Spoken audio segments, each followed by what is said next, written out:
Qui est jaune et qui attend qu'on se rende enfin compte qu'il vit un véritable enfer à l'école.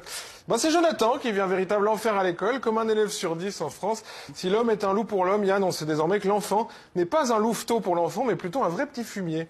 Il aura fallu 3 suicides d'ados cette année pour que le harcèlement scolaire devienne un vrai sujet d'actu. Il était temps, tant on sait aujourd'hui la souffrance silencieuse et solitaire de ses petits pères et de ses petites mères. Le harcèlement scolaire qui propose dorénavant un service sur place ou à emporter, puisque les smartphones permettent désormais aussi de se faire menacer de mort chez soi en sirotant un pomme-pote devant Gulli. Quelle belle époque. Enfin bref, maintenant c'est bon, c'est la nouvelle priorité d'Elisabeth Borne et du ministre de l'Éducation Gabriel Attal, dont j'ai d'ailleurs déjà trouvé le futur slogan de campagne. Vous êtes prêts? Attal, le politicien! Leur nouvelle priorité, disais-je, c'est la sécurité des enfants au sein de l'école, et on se demande quand même un peu si ça c'était pas déjà la priorité. Du coup, c'était quoi avant? Le complément d'objet indirect?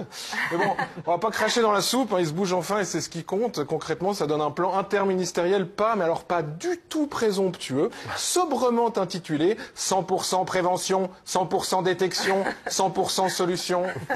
Ouais, après avoir laissé faire pendant autant de temps, je crois que si on arrive déjà à 50% de chaque, ce sera pas mal. En plus, entre le slogan et les couleurs, tu rajoutes 0% tracas, 0% blabla, et bim, t'as une pub MMA. Effectivement, du blabla, il n'y en a pas trop eu il y a 2 semaines quand les flics ont débarqué en classe à Alfortville pour menotter et embarquer un harceleur de 14 ans. Une méthode un peu musclée, si vous voulez mon avis, même si un Zemmour, par exemple, nous dira que lui, son père lui a foutu 2-3 raclés quand il était gosse et que ça lui a pas fait de mal. Ce à quoi on répondra, oui, mais... t'es quand même devenu Zemmour. Mais bon, la bonne nouvelle, en tout cas, c'est que c'est désormais le harceleur qui changera d'école et plus la victime, ce qui nous fait imaginer à terme une seule école dans laquelle finiront tous les harceleurs les plus violents de France et on pourra enfin organiser les Hunger Games.